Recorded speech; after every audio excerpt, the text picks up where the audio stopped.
Tēnā koutou katoa. I'm Kylie Taffard. I'm from New Zealand, and just to kind of centre myself in this, I just want you to know that I grew up, I had an amazing life with a father who worked in the construction and infrastructure space, and he worked in the construction trades, and so that took me and my family a lot of places. And my current role, while my current role is researching in the construction infrastructure space, in my past life I actually worked as an educator in secondary schools, and mainly all girls schools, hence my interest in this particular topic. So today I'm going to present to you my doctoral thesis research, so basically the last 7 years of my life. And this was my research question, looking specifically at the influences on the advice that's provided by secondary school career development educators. So I got this I gathered this data in 2 phases. So my first phase, I actually wanted to set the scene. I wanted to understand what was there. So I acquired a large data set from the Ministry of Education, looking at a learning experience around transition here in New Zealand called Trades Academies. And I won't dwell on that too much, but interestingly and slightly unsurprising was, the participation of females in construction-related Trades Academy programs mirrored the gendered occupational stereotypes that we see in the construction trades out in industry. So there was sort of, whilst the Trades Academies were an opportunity to improve participation, it wasn't necessarily achieving that goal, although that's not why the Trades Academies were set up, just to put that there. Other pieces of data I gathered was around qualitative data from tradeswomen who had left school within the last 7 years. So I interviewed 7 of those, and I spoke to 6 recruitment specialists who specifically recruit into the construction trades. All of that data was used to develop a concourse because I was a practitioner in this space. I felt that what I was gathering was quite subjective. It was my influence, what I thought influenced. So I wanted to look for a piece of work, a methodology that allowed me to kind of make the subjective objective, and I found that within Q methodology. So as I said, I used those first pieces of research to develop the concourse, which is kind of everything that sits within that space. And then from there, that concourse, I actually developed these statements.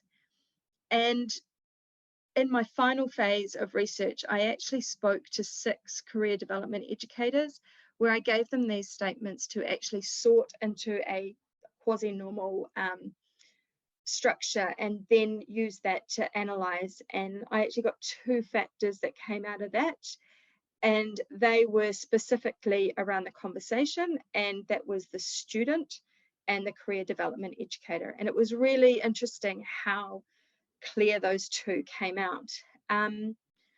So if we kind of look at what was there over both of those 2 groups, it were those gender socializations, those aspect of, students assigning a gender to a job. There was the occupational stereotypes, that one type of career is superior to another, often seen in the school space as a university pathway versus a non-university pathway.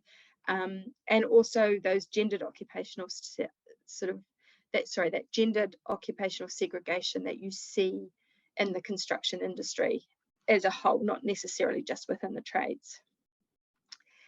As the students are adolescents, they themselves have a heightened sense of self-consciousness, and that impacts on the career development or the career decision-making process.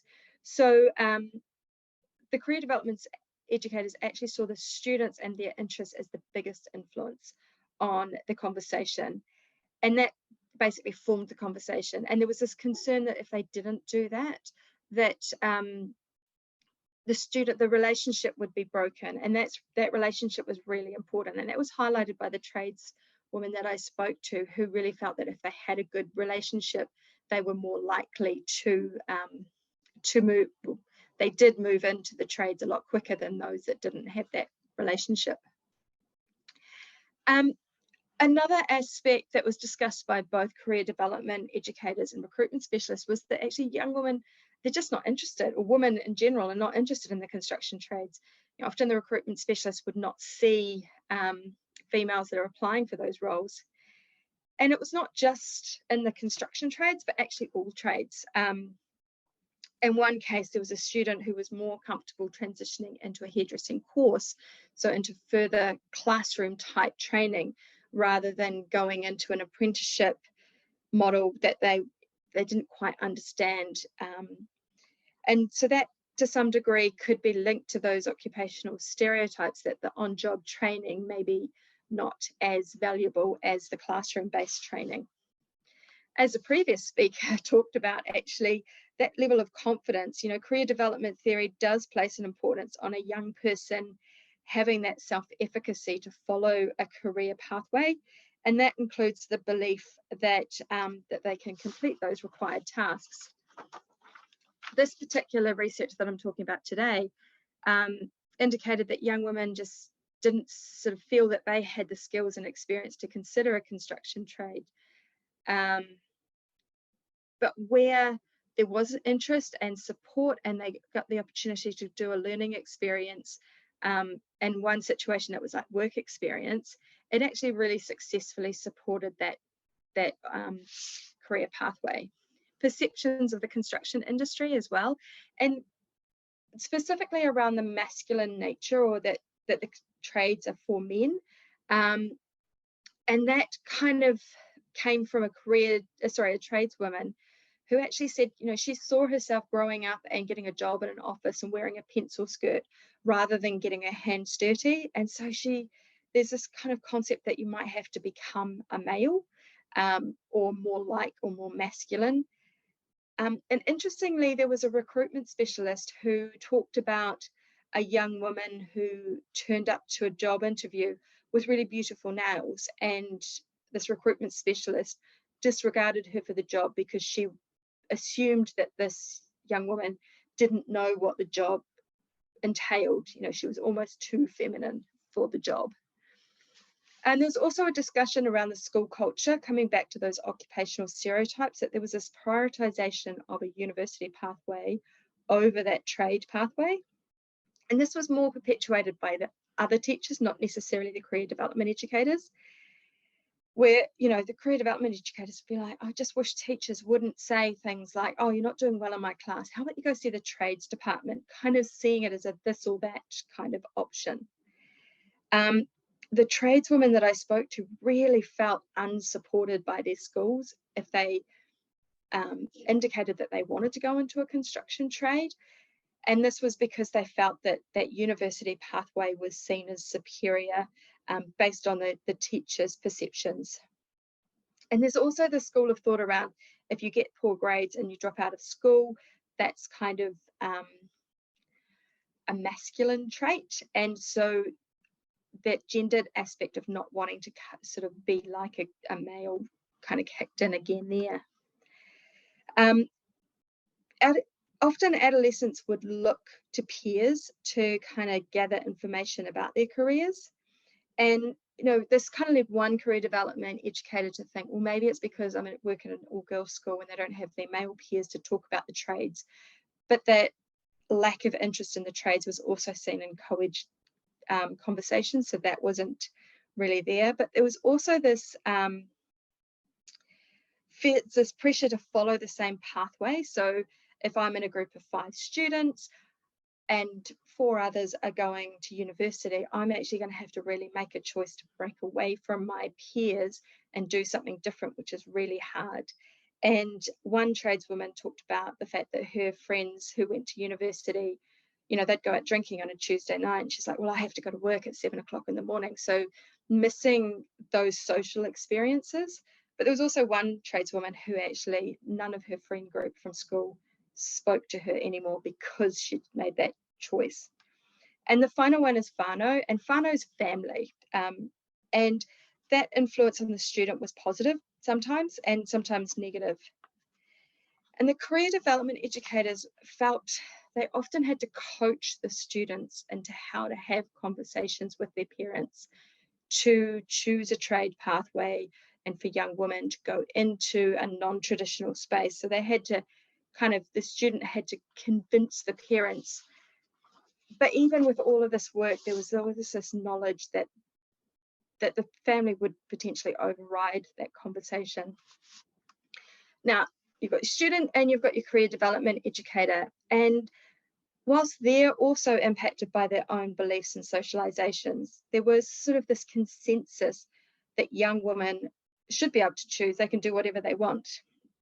However, sometimes this was kind of provided in the form of, I give them the same opportunities. They have the same opportunities as their male peers, so they could do whatever they want. But we've seen similar equity concerns raised around multiculturalism, where that minority group is expected to follow a prescribed set of rules to be included. And that didn't acknowledge the challenges that the young women had to face when entering a non-traditional environment. There's also there was another group of career development educators who believed that young women required just that little bit extra support to develop their vocational identity, and the need to have the conversation around all the possible scenarios. And I know that was brought up with the previous speaker. You know, what happens if someone does something inappropriate? How do you manage that? How do you have the toilet conversation? So there was a lot of time that was actually needed to coach the students. And one of the barriers around that was actually they didn't have a lot of time.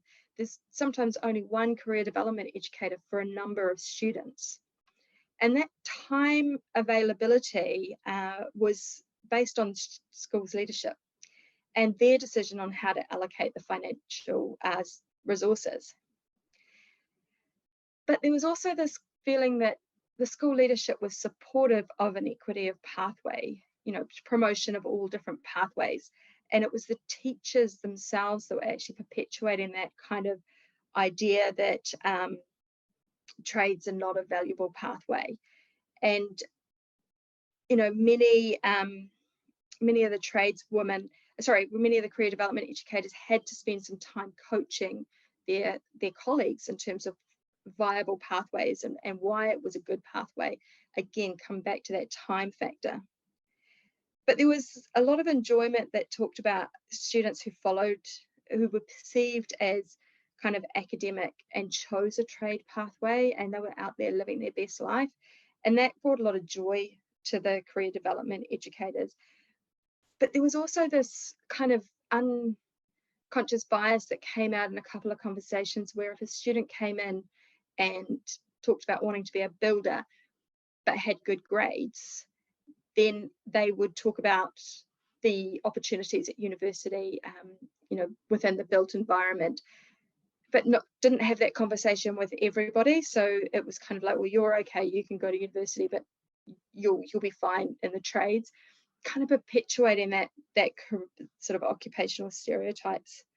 The other factor is the provision of opportunities like learning experiences, work experience, trades academy, even having a tech class. Not all schools had a wood tech class.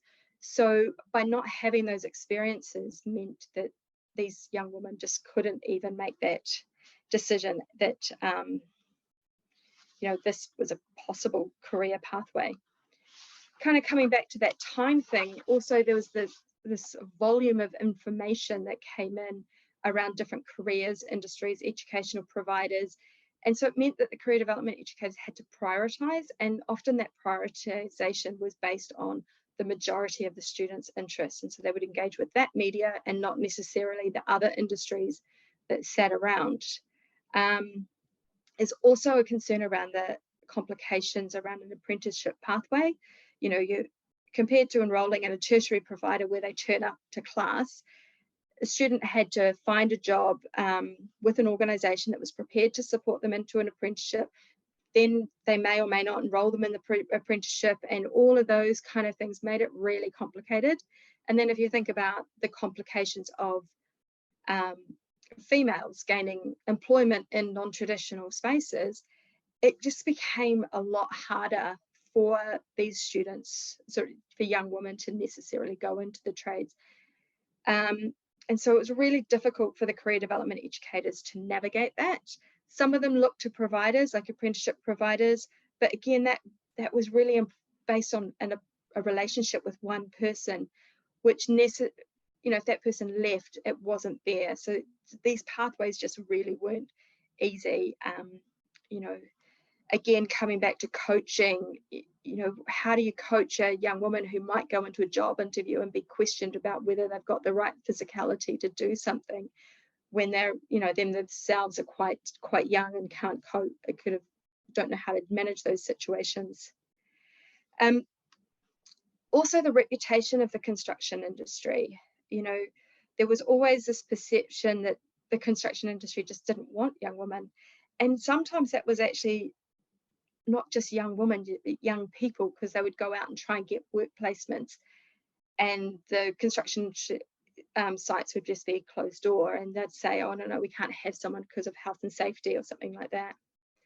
However, recently construction companies are kind of reaching out to schools and creating meaningful relationships with career development educators, which meant that young women were getting placements. And interestingly, one of the big things that was a concern for career development educators was the solo status, the fact that they'd be the only female on site. And in one example, a construction company took 2 female sort of young women to have them on site so that they didn't have that conflict. Both of those students are now in that industry and loving it.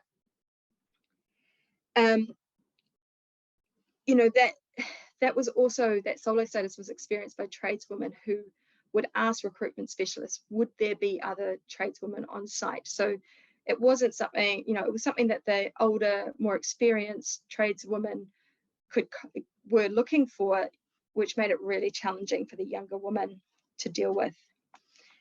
There was also the knowledge, having a career development educator who knew about the trades. Although this did expose some sort of gender bias, where a particular career development educator was like, oh, she wants to do the scaffolding, maybe I'll direct her towards a trade that's a little less challenging.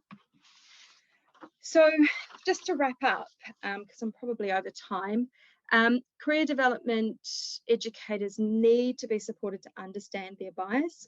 And I listened to a really good talk the other day that talked about career conversations rather than career advice, which I really agree on in terms of developing those relationships and understanding what the young person needs, but also being able to recognize your own bias, an awareness of how to support young women into non-traditional trades, but that also could be wider in terms of how do we support young men into non-traditional environments as well. How do we support the industry to understand how they can positively influence career development educators and encourage more women into the trades?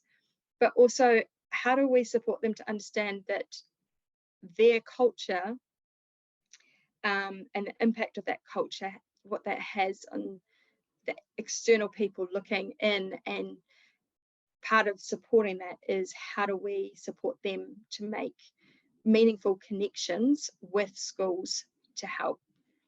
So that's my presentation.